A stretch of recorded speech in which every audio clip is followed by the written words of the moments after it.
क्या क्या चीजें आपको ध्यान रखनी होंगी अपने तैयारी के दौरान, जो इस पाथ पर आपको ले जाएंगी जिसका डेस्टिनेशन 180 आउट ऑफ 180 होगा,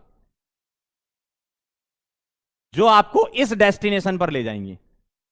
सबसे पहली बात तो अपने आप को चैलेंज करो। अपने आप को चैलेंज करो। जब तक आप स्वयं को नहीं हराओगे आप नीट को नहीं हरा पाओगे। जब तक आप स्वयं को नहीं हराओगे नीट को नहीं हरा पाओगे। अपनी लिमिट को पुश करो। कभी भी कंफर्ट जोन में सिलेक्शन नहीं मिलता है। जितने लोग सिलेक्ट हुए हैं पिछले साल और इस बार जितने लोग सिलेक्ट होने वाले हैं, सबने अपना कंफर्ट तोड़ा है, वो बैरियर तोड़ा है। आप उस कंफर्ट से आगे निकलोगे तभी सिलेक्शन पाओगे।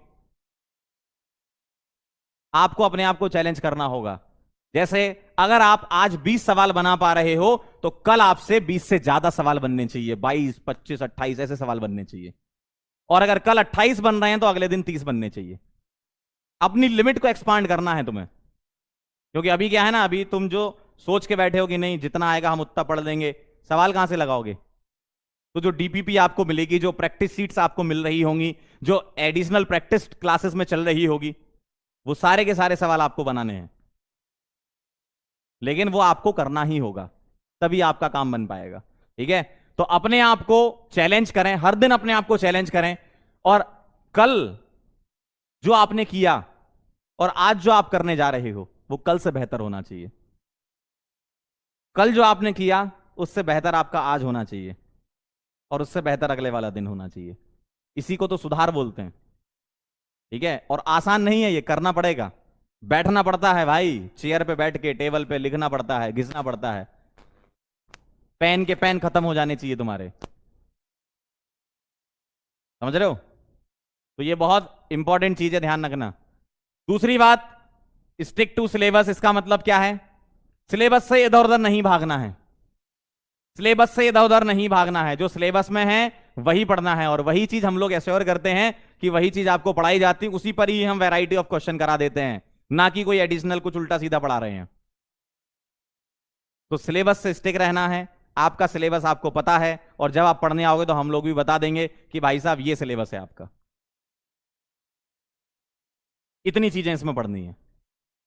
वरना बैठने, भाई पढ़ने को बैठ जाओ तो इनफाइनाइट चीजें हैं, पढ़ते रहो, ज्ञानी बन जाओ। क्या मतलब है ऐसे ज्ञान का जो सिलेक्ट ही ना करा पाए तुमको? बन गए ज्ञानी, क्या करोगे? तो वही मैं कह रहा हूं कि भाई आपका पहली बात तो आपका गोल क्या है, आपका एम क्या है। आपको डॉक्टर बनना है, नीट क्वालिफाई करके डॉक्टर बनते हैं। ऐसा नहीं कि चार चीजें ज्यादा पढ़ के चौराहे पे खड़े हो जाओगे और लोग तालियां बजाएंगे। कोई ताली नहीं बजाता। जब तक सिलेक्शन नहीं होगा तब तक लोग तालियां नहीं बजाएंगे तुम्हारे लिए। ठीक है,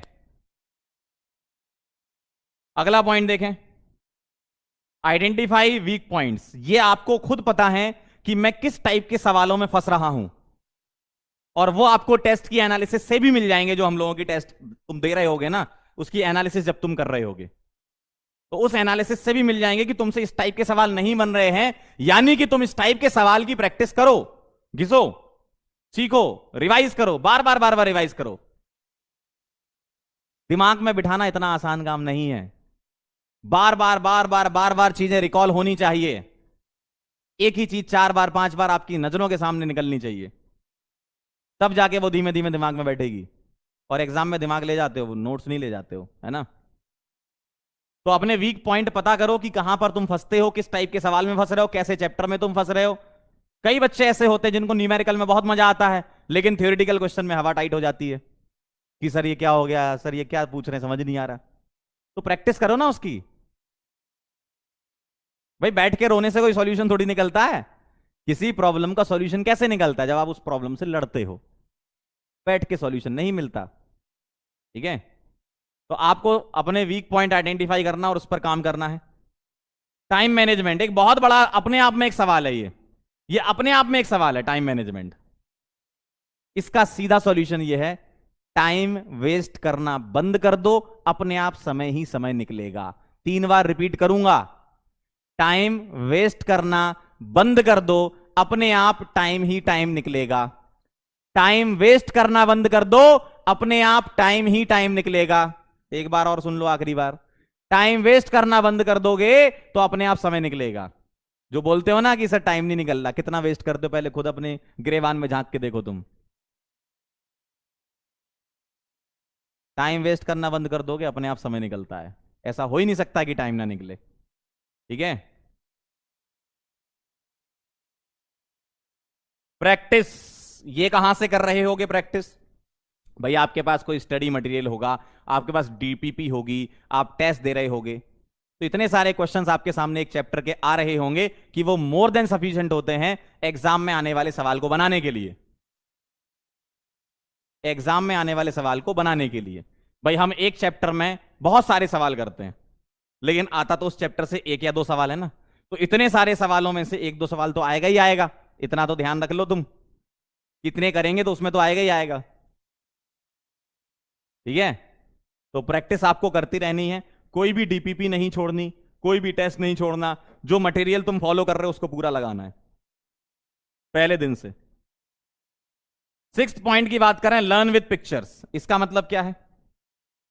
आप अगर कोई चीज लिखी हुई देखते हो, मतलब शब्दों में लिखी हुई है, तो कई बार हम उस शब्द का अर्थ नहीं समझ पाते हैं, या आधी लाइन पढ़ने के बाद सीधे चौथी लाइन पर जंप कर जाते हैं। ये इसमें कोई गलती नहीं है, ये हमारा दिमाग है, ह्यूमन माइंड ऐसे ही होता है कि 4 लाइनें लिखी हैं तो रेयरली ही लोग 4 लाइन पढ़ेंगे।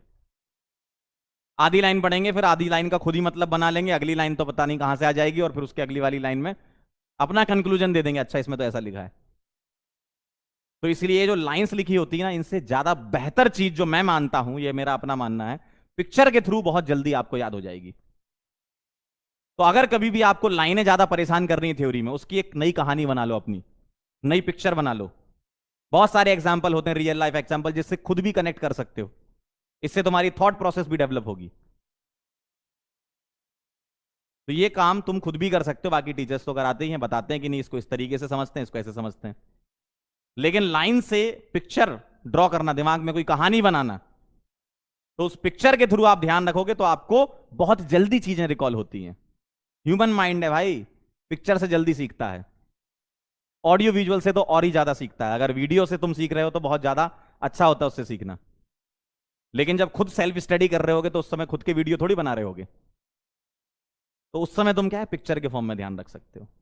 या एक और तरीका है, जब तुम पढ़ रहे हो, तुमको बहुत ज्यादा परेशान कर रहा है कोई पॉइंट, अपने ही शब्दों में ऑडियो रिकॉर्ड कर लो और उसको सुनो 3-4 बार, चीजें अपने आप आपके दिमाग में जाएंगी। तो ये कुछ तरीके होते हैं अपार्ट फ्रॉम घिसने से, जो अलग तरीके हैं। जैसे पिक्चर से ध्यान रख सकते हो, अपने ऑडियो खुद सुन के भी ध्यान रख सकते हो चीजों को, है ना। तो ये ध्यान रखिएगा। टेस्ट दीजिए रेगुलर और उसका एनालिसिस कीजिए, और ये फाइंड कीजिए कि हमसे गलती कहां हो रही है। क्या हमारी मिस्टेक सिली मिस्टेक टाइप की तो नहीं हो रही है, या हमारा ध्यान कॉन्सेप्ट की तरफ तो नहीं गया। भाई हो सकता है कई बार कॉन्सेप्ट तुम गलत तरीके से समझ लेते हो, गलत इंटरप्रेट कर लेते हो, वो तो समझना अपने अपने ऊपर है। भाई मैंने समझा कि नहीं ये चीज ऐसी होनी चाहिए, किसी ने समझा ये चीज नहीं ऐसी होनी चाहिए, तो उस चीज को समझो कि हमसे गलती क्या हो रही है। गलतियों को ढूंढो और उसको खत्म कर दो। कोई भी गलती पहली बार होती तो वो गलती नहीं होती है, दूसरी बार उसको गलती कहा जाता है। पहली वाली गलती होती इसलिए क्योंकि सुधार लो और आगे ना करो, और बार बार रिपीटेटिव गलती करते रहोगे ना तो गुनाह बन जाता है वो। तो इसलिए कोई भी गलती तुमसे पहली बार हो रही है, उसको बस पहली बार ही रहने दो, अगली बार से वो गलती ना होने पाए। ठीक है। आगे चलते हैं। जब तुम रिवाइज कर रहे होगे चीजों को, रिवाइज कर रहे होगे तो कैसे रिवाइज करोगे? मान लो तुम्हारा कोई एक चैप्टर या 2 चैप्टर हो गया, अब वो टेस्ट में आने वाले हैं, तो वो जो तुमने शॉर्ट नोट्स बनाए थे उससे रिवीजन करो। बार बार मेन नोट से रिवाइज करोगे, धीमे धीमे दिमाग पे बर्डन बढ़ेगा और कुछ नहीं। भाई मान लो किसी टेस्ट में एक ही चैप्टर आ रहा है, तुम्हें बड़ा मजा आएगा, चलो इसी से ही तो आया नोट से। लेकिन सोचो जब नीट का पेपर देने बैठोगे, इतने सारे चैप्टर होंगे, लास्ट मोमेंट रिवीजन करना होगा या 10-15 दिन पहले रिवीजन करना होगा, उस समय समझ नहीं आता कि कौन सा चैप्टर खोलना है।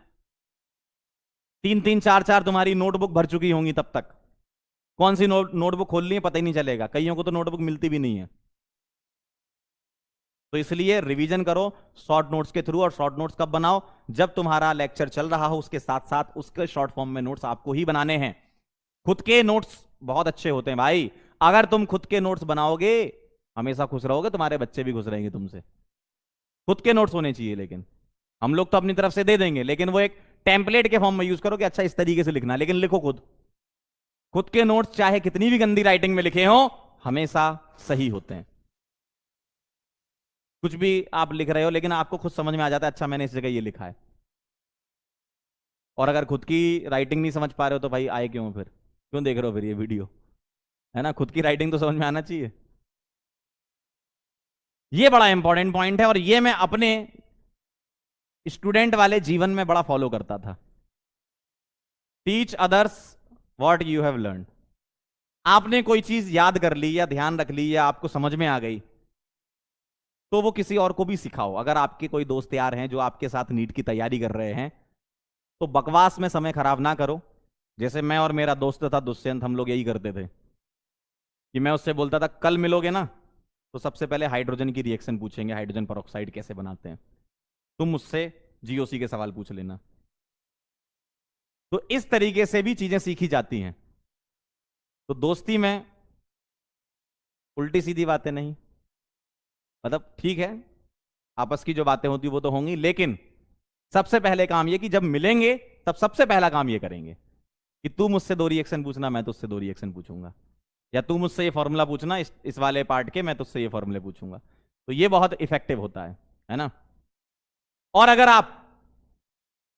आपका कोई छोटा भाई है, मान लो आप 12th में पढ़ रहे हो या ड्रॉप लिया आपने, कोई छोटा भाई 11 12th में, उसको पढ़ाओ, चीजें सीखो और उसको पढ़ाओ, चीजें दिमाग में जाएंगी, उसके भी और तुम्हारे भी। और ये जो मैं बोल रहा था ना, खुद के स्टडी नोट्स होने चाहिए, किसी और के स्टडी नोट्स पर कभी भरोसा ना करें। उसने किस सेंस में चीजें लिखी हैं, क्या लिखा है, कौन सा एग्जाम्पल लिया है, आप नहीं समझ पाओगे। आपको देखने में तो बड़े सुंदर लगेंगे, ये तो हम लोग भी देख रहे हैं, आपको short notes, formula book, mind map सब दे रहे हैं, लेकिन वो सिर्फ एक टेम्पलेट के तौर पे यूज करना, फिर कह रहा हूं मैं। खुद के ही नोट्स होने चाहिए, खुद के ही माइंड मैप होने चाहिए, खुद को ही शॉर्ट नोट्स होना चाहिए, तभी तो तुम उस चीज की ओनरशिप ले पाओगे कि मेरे नोट्स हैं, इन नोट्स से मैं पढ़ा था तो सिलेक्ट हुआ था। जब तुम रिजल्ट सेलिब्रेशन में नेक्स्ट ईयर आओगे तो ये बताओगे कि सर हमने इन नोट्स से पढ़ के डॉक्टर बना हूं मैं या डॉक्टर बनी हूं मैं। सोचो कितना इंपॉर्टेंस होगा उन नोट्स का। तो ये आपको करना ही होगा, खुद के नोट्स होने चाहिए। और भाई साहब स्टडी टेबल होनी चाहिए आपके पास, लेट के कभी दिमाग में नहीं जाएंगी चीजें, या कहीं बैठ गए तब कभी दिमाग में नहीं जाएंगी। प्रॉपर तरीके से ऑर्गेनाइज्ड स्टडी टेबल आपकी होनी चाहिए जहां तुम बैठो, और उस स्टडी टेबल, ऑर्गेनाइज का मतलब क्या, भसड़ नहीं होनी चाहिए उसमें कि पता चला ये भी डला है, ये भी डला, ये भी डला। फिजिक्स पढ़ रहे हो तो बायो भी रखी हुई है, केमिस्ट्री भी रखी हुई है। जो चीज पहले जो तुम पढ़ रहे हो उसकी ही चीजें होनी चाहिए। भाई मान लो तुम फिजिक्स पढ़ रहे हो तो सिर्फ फिजिक्स ही उस स्टडी टेबल पे होना चाहिए। केमिस्ट्री पढ़ो तो केमिस्ट्री, क्यों? क्योंकि होता क्या है, मान लो तुम फिजिक्स सॉल्व कर रहे हो, कोई सवाल सपोज नहीं बना तुमसे, तुम तुरंत जम कर जाते हो, अच्छा बायोलॉजी रखी सामने, उठा लेता हूं। आप अपने हाथ रोक ही नहीं पाते हो, क्योंकि हम हमेशा कंफर्ट चाहते हैं, जो चीज हमें आती है वो हम पढ़ते रहते हैं और उसी का गुणगान करते हैं। तो ऐसा नहीं करना है, ठीक है? एज अ स्टूडेंट अगर देखें तो आपको बहुत सारी चीजें पढ़नी है। आपको फिजिक्स भी पढ़नी है, आपको केमिस्ट्री में पीसीओसी आईओसी तीनों पढ़ने हैं, आपको बॉटनी जूलॉजी पढ़नी है। तो आपको एक बैलेंस बना के रखना होगा। हाँ ठीक है, कोई चीज तुम्हें पसंद है, होता है भाई, कोई सब्जेक्ट बड़ा अच्छा लगता है, ठीक है, तो उसको कम टाइम दो ना, ज्यादा क्यों दे रहे हो?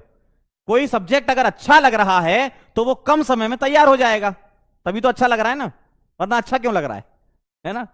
तो बाकी जो कमजोर वाले सब्जेक्ट तुमको लग रहे हैं कि यार ये चीज मुझे समझने दिक्कत आती है, तो उसको छोड़ो मत कि यार, फिर दिमाग में बिठा लेते हो ये तो अब बनेगा ही नहीं मुझसे।